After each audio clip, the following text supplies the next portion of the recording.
नमस्कार, मैं हूं आपके साथ कविता राणा। इसी साल 2024 में ऐसी घटनाएं हुई जिन्होंने एक नया इतिहास भी रचा है और जिन्हें भुला पाना हर किसी के लिए नामुमकिन भी होगा, क्योंकि इसी साल अयोध्या में प्रभु राम पधारे, भव्य मंदिर में रामलला की प्राण प्रतिष्ठा हुई। इसी साल जनता ने अपनी सरकार चुनी, जीत की हैट्रिक लगाकर मोदी जी तीसरी बार प्रधानमंत्री बने। और इसी साल हिंदुओं की आस्था को तब झटका लगा जब तिरुपति के लड्डू में मिलाई जाने वाली सुअर की चर्बी का खुलासा हुआ।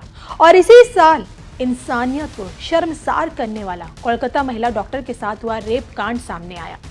मतलब ये कि मीठी और कड़वी यादों के साथ 2024 को याद तो किया जाएगा, लेकिन जाते जाते यही साल संभल की धरती से भगवान कल्कि के प्रकट होने का भी सुराग दे गया, और जिसके चलते पूरे देश में मंदिर मस्जिद को लेकर घमासान मचा हुआ है। और ऐसे में देश का संत समाज जिस नए हिंदू राष्ट्र की मांग अब तक करते आया है, क्या उसके हकीकत बनने का समय आ चुका है? साल की समाप्ति से ठीक पहले मंदिर मस्जिद के बीच जगत गुरु स्वामी रामभद्राचार्य ऐसा क्या कुछ बोल गए हैं जिसे भविष्यवाणी के चश्मे से आज हर कोई देख रहा है। आइए आपको बताते हैं अपनी इस खास रिपोर्ट में। नए साल से 96 घंटे पहले फिर सुर्खियों में जगत गुरु स्वामी रामभद्राचार्य, मंदिर मस्जिद विवाद का सॉल्यूशन, आत्मनिर्भर भारत बनेगा एक नया हिंदू राष्ट्र। देखिए सिर्फ धर्म ज्ञान पर।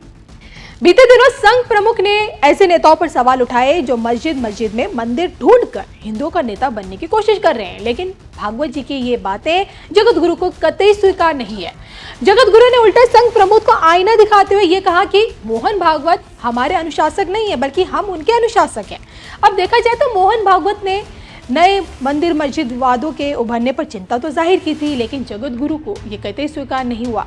तभी तो अयोध्या मामले में राम मंदिर निर्माण के लिए सेतु का कार्य करने वाले जगत गुरु स्वामी रामभद्राचार्य खासकर संघ प्रमुख के खिलाफ इतना बड़ा बयान दे गए। इस मामले में एक सकारात्मक पहलू ये है कि वहां मंदिर होने के प्रमाण मिले हैं।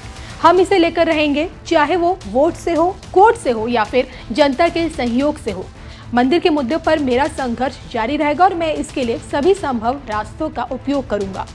अब जब देखिए संभल की धरती से खुदाई में बावड़ी से लेकर प्राचीन मंदिरों के अवशेष निकल रहे, तो ऐसे में मंदिर मस्जिद विवाद दिन पर दिन तूल पकड़ता जा रहा है। और जिसको लेकर दो टूक में स्वामी रामभद्राचार्य बोले हैं कि जहां जहां सर्वे होगा हम वहां दावा करेंगे, और उनको भी बड़ा दिल दिखाना चाहिए। वो हमारे मंदिरों को हमें सौंप दें। हमने हिंदुओं को क्या रखा है कि अपना अधिकार तो लो, किसी का नुकसान मत करो।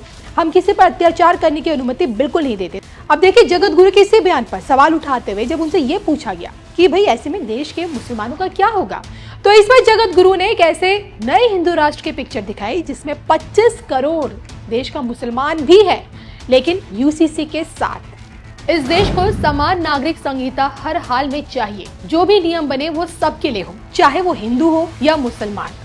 ऐसा नहीं होना चाहिए कि वो 20-25 बच्चे पैदा करते रहें और हिंदुओं पर प्रतिबंध लगाए जाए।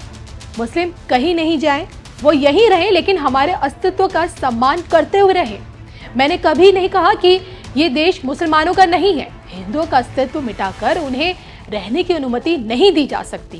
तो जगत गुरु की देखिए ये सारी की सारी बातें, ये जो सारी चीजें हैं, वो ये समझाने की कोशिश करती है कि वो जगत गुरु भारत में जिस नए हिंदू राष्ट्र का सूरज उगाने की चाहत इस वक्त रख रहे हैं, उसमें देश का मुसलमान भी है, हिंदू भी है, बस लेकिन भारत की सनातन संस्कृति के दायरे में एक ऐसा हिंदू राष्ट्र जहां नियम सबके लिए एक समान हो, जहां अपने धर्म को सर्वोपरि दिखाने के लिए सनातन का अपमान तो बिल्कुल भी ना हो।